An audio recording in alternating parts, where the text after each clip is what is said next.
It's January. It's that time of the year when people are looking for the answer to that one question: how to lose weight. And given the pandemic, this year a lot more people are looking for the answer to that question. 2020 was pretty unhealthy for me as well. I spent most of it sitting in a chair, binge watching, binge snacking, generally being lazy with almost zero physical activity. So it was no surprise that by September I was weighing in at 96 kgs. This was the heaviest I have ever been. However, in the last 3 months of 2020, I also lost 10 kgs, and because of that, 2020 was also the year when I weighed the lightest in almost a decade. The best part is that I did not go to a gym, I did not start running, I did not start exercising, I did not start drinking weird tasting liquids, so no apple cider vinegar, no green tea, and I did not stop eating things I like either. If I had known that it was going to be this easy, I would have done it much earlier. So what I did was super easy, did not cost me any money, and it's a sure shot way of losing weight. So if losing weight is on your list of New Year resolutions, then this video might be helpful. I have been a skinny guy almost all my life, and if you can see these pictures, you will know that I had a lot of problems, but being overweight was never one of them. However, over the years, slowly and steadily, I kept putting on weight, and by 2015-2016 I was in the 92 kg range. So 92 kg for somebody like me is in the overweight category, and I knew this. I have been keeping a track of my weight daily for since 2016 onwards. So I knew that I was overweight, but I started normalizing it. I was like, it's okay, it's not that big a deal. And there had been instances when I started being healthy, going to the gym, eating healthy and all that, and I managed to bring my weight down to 90 kgs. However, there were other reasons. Daniel came along and I started working on my dad bod very successfully, and slowly and steadily it again went up to the 94-95 kg range. So my wake-up call, that came in Jan 2019. I was weighing in around 96 kgs that time, and that was also the time when I went for a health checkup. So during this health checkup, I found out that my cholesterol was off the charts, like dangerously high. I was pretty much shaken by that, and that is when I first wholeheartedly started being healthy. There were morning walks, I started controlling my diet, all of that. And I managed to bring it down to the 90 kg, 92 kg mark. Things were good, things were pretty stable. I was around that 92 kg mark, 90 kg mark for quite some time. And then the lockdown happened and my weight shot up. It went drastically, as I said earlier, right? Sitting in a chair, binge watching, binge snacking. My weight kept going up, and before I could know it, in September, I was at 96 kgs again. The same weight that had shaken me up in Jan 2019, I was back at that same weight in September 2020. And that's when I decided that I need to get back in shape. My motivations, one was, playing with kids. Playing with Daniel was becoming tougher and tougher day by day. Kids are a bundle of energy and you really cannot keep up with them. And given that you're overweight, it becomes even more tougher. So that was motivation number one. And secondly, a lot of my friends on social media had been sharing about how they were going about their physical transformations and getting back in shape. And that was another major motivation for me to start thinking about doing something about my own weight. So yes, thank you guys. You have been inspirations, and social media is not the evil that it is being made out to be. As long as you choose your influencers wisely, I think it can be a good thing as well.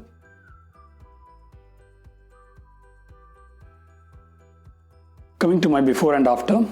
So the before, as I said, I was weighing in at 96 kgs, 29% body fat, and very high cholesterol levels, dangerously high cholesterol levels.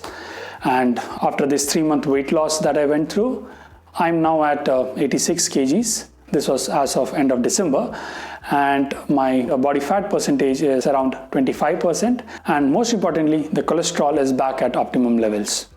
Other than that, I also lost a couple of inches on my waist, so jeans, all my pants are much looser now. So I don't know if that's good or bad, but yeah, that's there. So whatever I did was the easiest way to lose weight.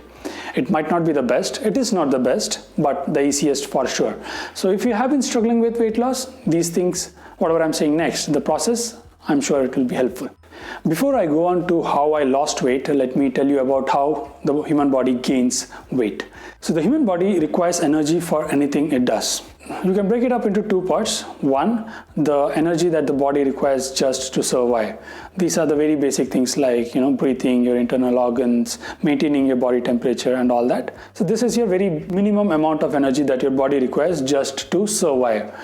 So this is also called the basal metabolic rate, or the BMR. The second part is, all your physical activities. If you're sitting, standing, walking, running, any physical activity for that matter is going to cost your body energy. So the more the physical activities, more the energy. So I'm going to break it down into two parts: the basal metabolic rate, which is the minimum amount of energy required for survival, and the energy required for all your physical activities. Now, over and above this, if you go for exercises or stuff like that, that is again going to require more energy. So that's how your body energy requirement is broken down by. Where does body get this energy from? It gets it from food. And this energy is measured in calories. So generally it is called calories with a capital C. You might see it with written as kilocalories or kcal, or calories with a small c. For the nutrition part, all of them are same, and I'm going to call it calories for this video. So you must also understand that the human body has evolved over millions of years. And if you go back to the prehistoric ages, food was not very freely available. There was a lot of effort behind getting food. There used to be hunting, gathering, and there was no guarantee that you'll have food every day. So what the human body started doing is, whenever there was extra food and extra energy or calories available, it would store it for a future day when food might not be so freely available.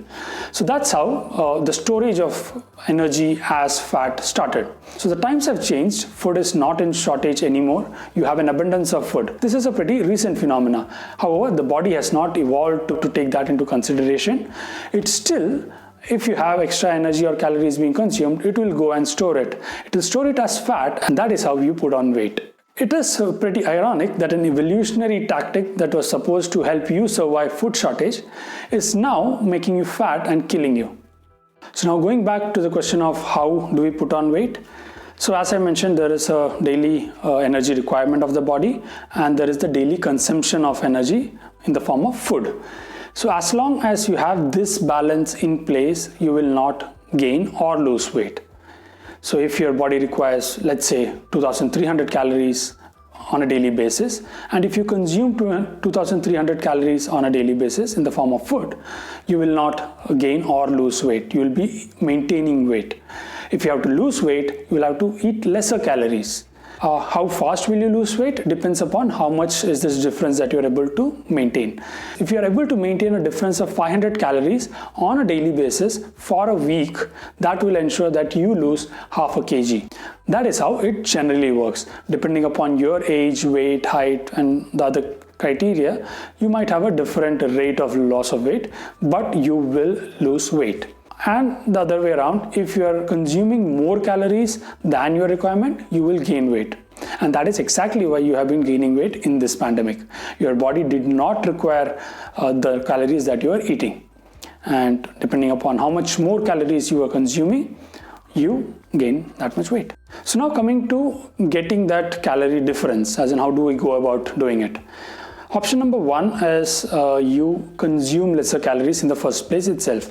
So if you are consuming, let's say, 2300 calories on a daily basis, lower it down to 1800 calories. That will ensure that you lose half a kg every week. And the other option is you increase your body's requirement of calories. This you can do by increasing your physical activity. So you can start exercising, going to the gym, or start running maybe. So all these activities will increase your body's requirement for calories, and therefore you can consume 2300 calories every day. But since your body now requires, let's say, 2800 calories every day because you're doing exercise worth 500 calories, you will ensure that you will lose weight because you have a 500 calorie difference again. I went for option number one because that's the easier one. Easier because I don't have to go anywhere, I don't have to exert myself. I can still sit and watch my TV series and still lose weight. So I just had to ensure that I cut down my calorie consumption. So this might not be the best way, as in exercising would be the better way to go about it, but I chose the easier way and it works just fine. There are certain drawbacks with this approach, but let's come to that later. So now let's talk about the actual steps that I went through. Step 1, I would say, is decide that you're going to lose weight. Motivate yourself with some tangible output and say, I want to lose weight because of this. Decide that you are going to get back in shape come what may. This dedication, this consistency is what is going to be the most tough part of this journey. The other steps, as I mentioned, are going to be much easier. Having said that, now let's move on to the actual weight loss process. So for this weight loss program to work, you need basically just 2 measurements. First is measure your weight or measure your body, and the second is measure your food.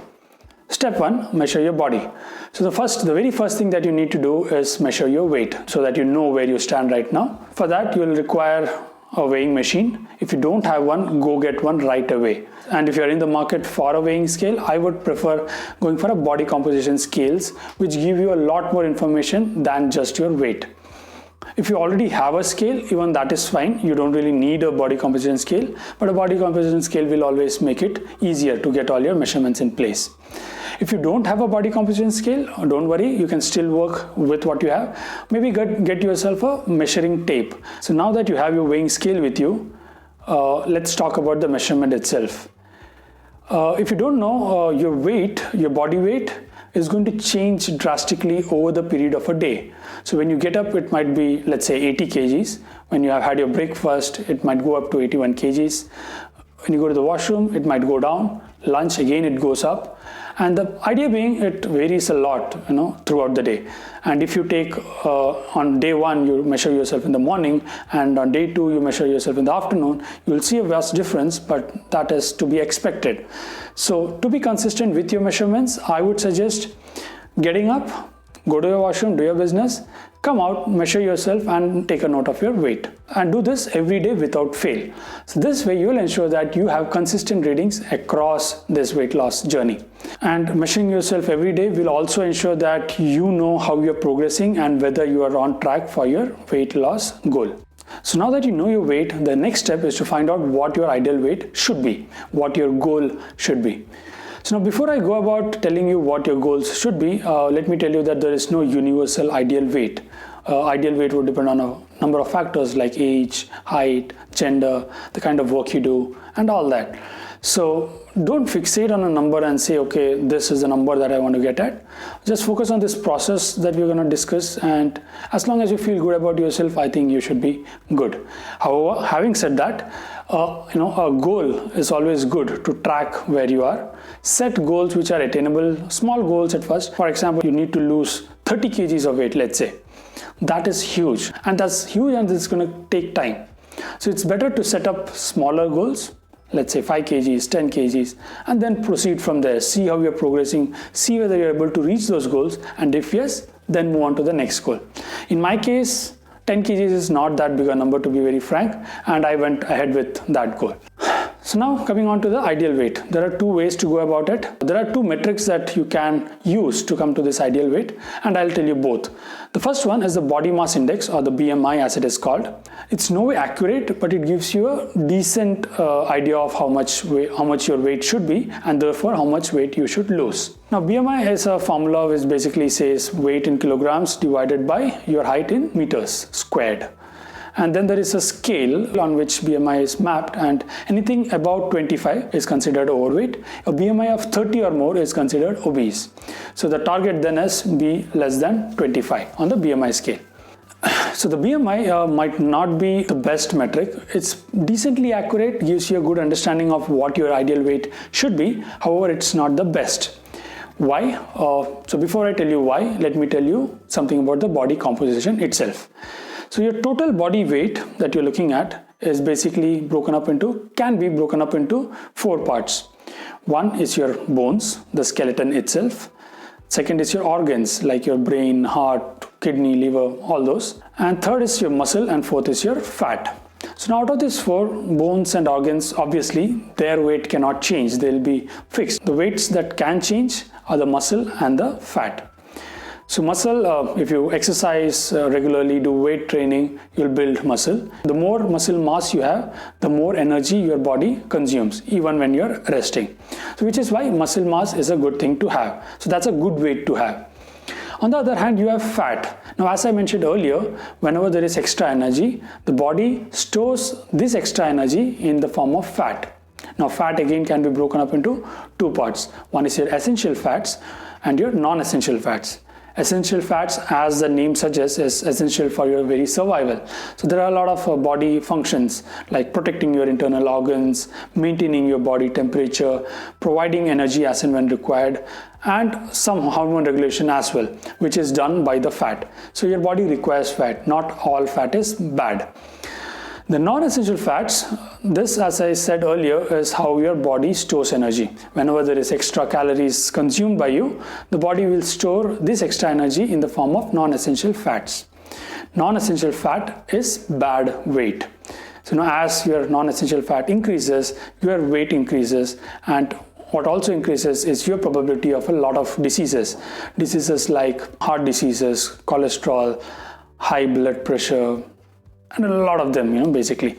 So this is the weight that you need to concentrate on. So your total body weight is not what you should be looking at. You should be looking at your fat weight, which is where the second metric comes into picture, which is the body fat percentage. Body fat percentage is basically the percentage of your total body weight that is in the form of fat. So now let me give you an example of why body fat percentage is a more important metric to look compared to BMI. So let's take an example of two people. One is a bodybuilder and one is an overweight guy. Both of them weigh the same. Both of them are of the same height. So their BMIs would be exactly same. So in this case, it will look as if both of them are overweight. However, you can very well say that the bodybuilder has a much higher muscle mass, which is, as I said earlier, good. You should not be calling him overweight. It's not unhealthy. It's good to have high muscle mass. On the other hand, the other guy has a much higher percentage of body fat, which is an unhealthy thing. And in both these cases, you will see the body fat percentages are very different. And that is a metric that you should be looking at, which will give you a better idea of how much body weight is fat and which will give you a better idea of how unhealthy you are. Now, how do you measure body fat percentage? Now, this is not very straightforward. And if you have a body composition scale, it makes it much easier. So I had the Me Body Composition Scale too, which is a great body composition scale by Xiaomi. However, it is not available anymore. I don't see it on Amazon nor on the Me store. There are a couple of other alternates which seem to be pretty good. I'll put down links for them in the description. You can check them out as well. And let's say you do not have a body composition scale. You can still do it using a measuring tape. So what you need to do is take a couple of measurements. So the measurements that you need to take is one, the circumference of your neck around here, around the Adam's apple. Find out that in centimeters. The second measurement is your waist around your navel area, around this area. Find out the maximum waist circumference that you have. These are the two measurements for the gents. For the ladies, there is an extra measurement which would be at the hip level. See the maximum circumference at your hip level, and that would be a third measurement. Once you have these three measurements, go on to this website, calculator.net, put in your values. It might ask you for your age, height, gender, and these measurements. Put it in and it will give you a body fat percentage number. Again, these might not be exact, but approximate numbers are good enough to give you an idea of how much your body fat percentage should be. It will also tell you how much fat weight you need to lose so that you get into an acceptable range. So now you know your weight, you know what your weight should be, you also know what your body fat percentage should be. So once you have that, all that is left to do is manage your calories, your calorie consumption with your calorie intake. The final step in this process is measuring your food, finding out how much is your daily calorie requirement and finding out how many calories are you actually consuming every day. For this, there are a number of apps out there called calorie counter apps. I use the MyFitnessPal app. It's used by millions of people, highly rated, and if you go by the reviews, it's one of the best apps out there. There are other apps as well, and you can choose whichever works for you. MyFitnessPal, a couple of things that work in its favor. One, it has a huge database of Indian foods, and it also has a website through which you can interact with it. Once you download the app, it will ask you for your details like age, height, weight, and so on and so forth. It will also ask you at what rate do you want to lose weight. So I chose 0.5 kgs per week as my weight loss goal. and I think that is a decent enough rate. Anything higher would be a little tougher to achieve. Anything lower will be too easy for you, and you might not see the results. So 0.5 kgs is a good enough weight loss rate.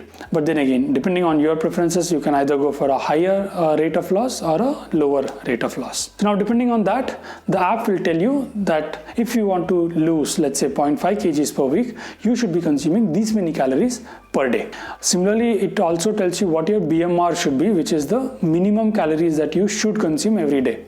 Going below that is not recommended. So now you know how many calories you should be consuming so that you lose weight as per your goal. So the next task is keeping a track of the calories that you consume. As I said earlier, everything that you eat is going to give you calories. It's up to you to measure each one of them religiously.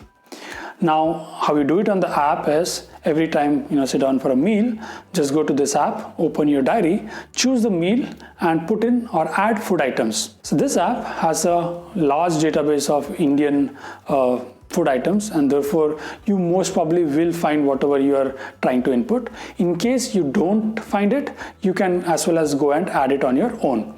You will have to find out how many calories would be present in your food item, and that you can find online. Every food has calories in it. But calories is only half the picture. The other half is the nutrients in it. For any balanced meal, there should be carbohydrates, proteins, and fat. Yes, you need all three. You cannot ignore carbohydrates or fats saying that I am losing weight, I don't need any of these. So carbohydrates gives your body energy, proteins help your body build muscle, and fat is required for a lot of functions of your body. It's very important to get the required carbohydrates, proteins, and fats in all your meals. So now this app, the MyFitnessPal app, in addition to telling you how many calories are there in your food, also tells you what are the nutrients in your food. That way you know how many calories you're consuming as well as if you're getting all the nutrients that you require. Just because you're cutting calories does not mean that you can cut off nutrients. You need your nutrients and you need your calories. The idea behind this calorie counting activity is, one, it gives you an idea as to what your goal for the day is as far as calories go. It gives you a number saying I can consume these many calories today. Let's say 2000 calories. So daily you have a 2000 calorie number that you begin with. As you keep eating over the day, this number keeps on reducing. So if I eat, let's say a chapati which was 100 calories, 100 calories are taken out of that starting number. So now you are left with 1900 calories, and so on and so forth. But for this to work, you'll have to ensure that you keep track of everything that you eat. You might think that there are, that was just a couple of chips that I ate. I don't really need to make an entry of that. But trust me, some food items are high in calorie, and therefore you might be underestimating the calorie counts drastically. So be very thorough, be very religious with counting your calories. Now the second thing is you become conscious of the calories that you're consuming. Earlier, I would sit and finish off packets of biscuits and chips, in one go without even giving it a thought. But post starting this calorie counting activity, now I have become conscious of the number of calories that I'm consuming. Another thing that you need to be very careful about are the ingredients that go into your foodstuff. For example, let me talk about pav bhaji. So pav bhaji might, they might say that it's let's say 200 calories per bowl. If you add 2 tablespoons of butter to it, that's a massive 200 calories which you won't account for. So be very mindful about the ingredients that go into your cooking. Lastly, if the app says that you have consumed a certain number of calories lesser than your daily requirement, you will lose weight. Now it does not matter what you ate. You could have had biryani or Domino's pizza, but as long as you kept your calories lower than the daily calorie requirement, you should be good. You should lose weight, and you can check your daily weight to see if you're seeing that decrease. And do not expect the weight to go down every day. Try to look at it on a weekly basis. So as I said, your goal is to lose 0.5 kgs per week. Just see if you're touching those goals. If you're not losing 0.5 kgs, that means you're not counting your calories correctly. You have to be more accurate with your calorie counting. As and when you hit goals, so let's say you lose a certain number of kilograms, you'll have to revisit your calorie requirement as well. So now the other thing that the app lets you do is track your exercises as well. The more exercise or physical activities that you do, the more calories your body burns. So now you have smartwatches that can track your activities and find out how many calories were burnt, and this can be synced with your MyFitnessPal app. So that way, if I do an exercise, the watch calculates how many calories were burnt. It gets synced with Strava, and then I can see it in the MyFitnessPal app. So when you exercise, what happens is it gives you a little more leeway. So if I have exercised and burnt 500 calories, let's say, then I can consume 500 calories more without affecting my daily calorie requirement. So that's a better way of doing it.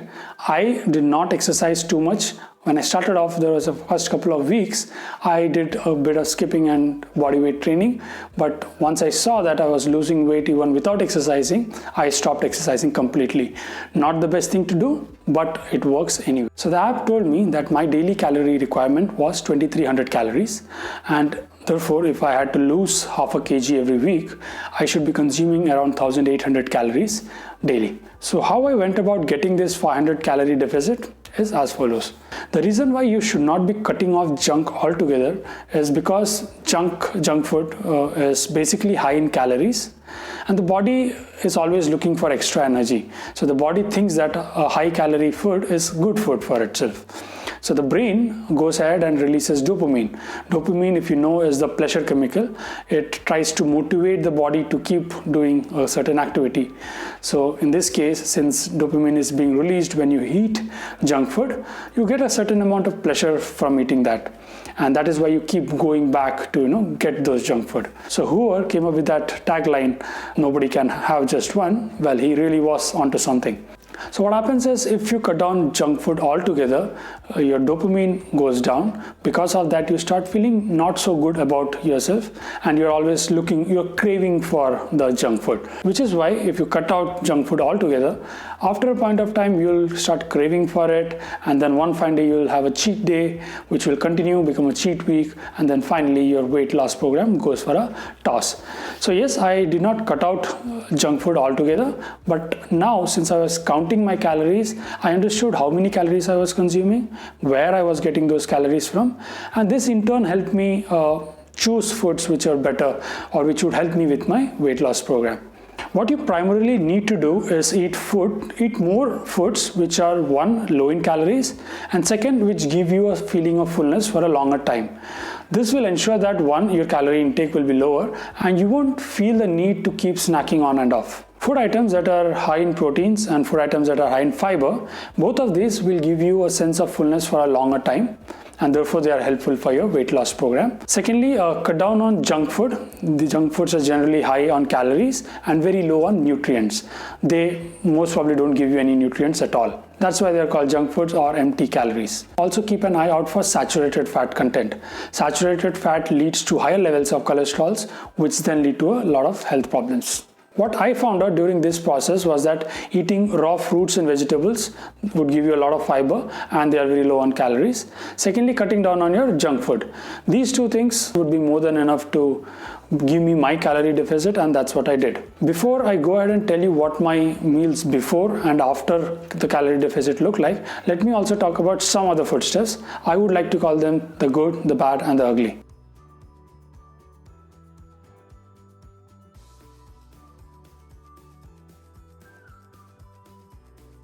So now let's look at how much of a given foodstuff will you have to eat to gain 300 calories. So as we discussed earlier, let's pick up apples and the potato chips. 600 grams of apples will give you 300 calories. But then 600 grams of apple is going to be huge, as in that's a lot of apple. You will not be able to eat so many apples. Even one apple is enough to keep you full for a long time.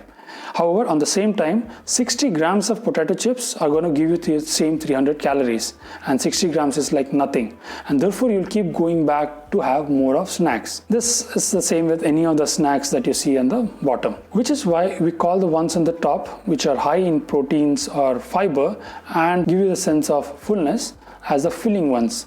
They are the ones you should be consuming more of. On the bottom, you have food items which are high on calories, negligible nutrients, and therefore you should be consuming less of. So now let's look at my calorie breakdown by meals.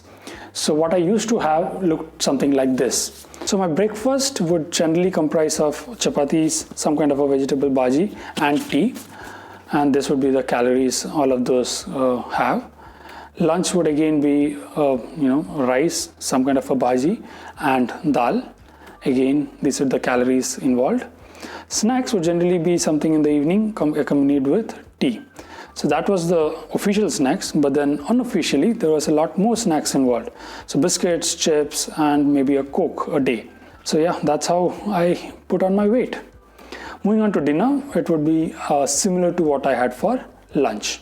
Now that comes to around 3040 calories in a day. Now as you can see, each of my major meals, the breakfast, lunch and dinner, came to around 600 calories. However, snacks was a big portion of my calorie intake and turned out to be almost 1200 calories. So in total, I used to consume almost 3000 calories per day. So now this 3000 calories had to be cut down to 1800 calories. And this is how I went about doing it. So the first thing that I changed was my dinner. Since your body is going to sleep anyways, it does not require a lot of energy, and which is why I thought to cut down on calories in my dinner. I completely did away with my dinner and replaced it with 1 or 2 fruits.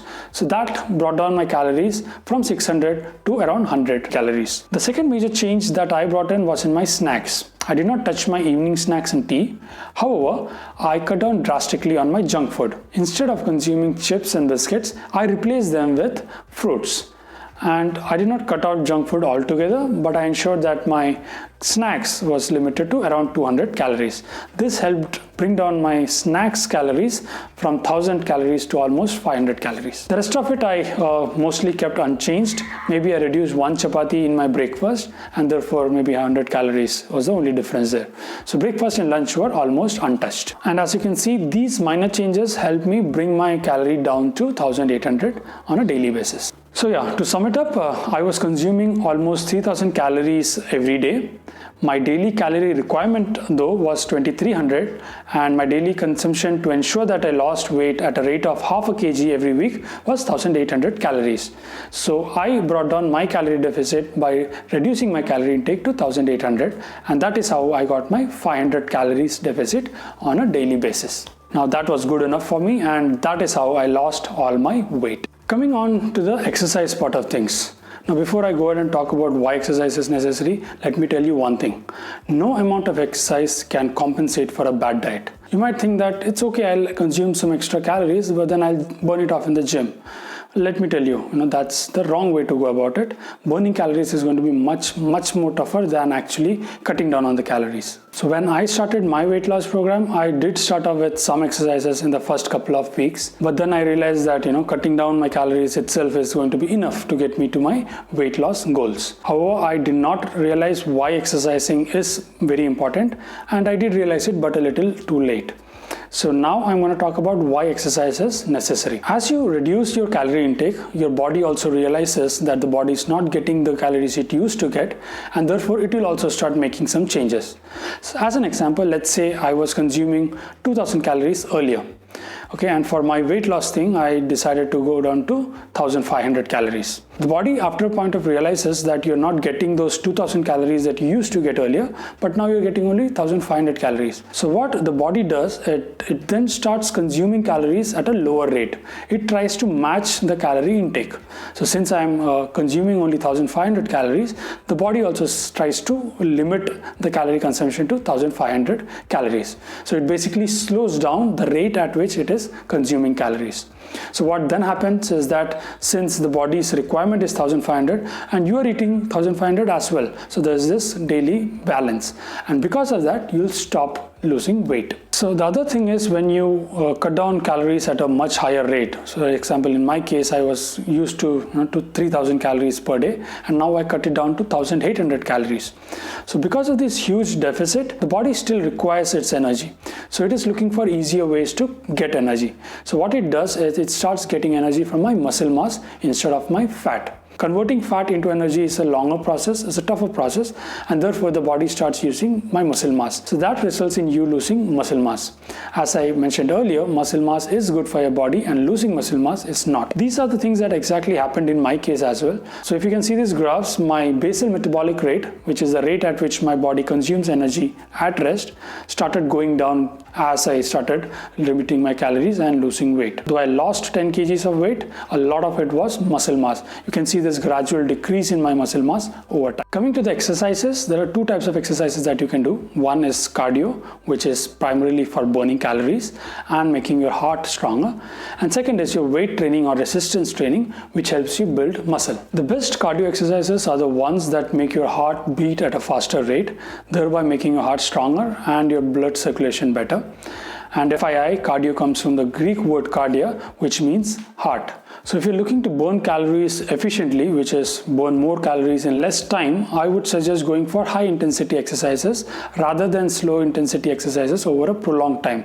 For example, a leisurely jog might be better than doing nothing at all, but it's not going to burn as many calories as, let's say, a high-speed sprint or skipping or swimming or something which is more intense. So when I say intense, it basically means that your heart is beating at a much faster rate.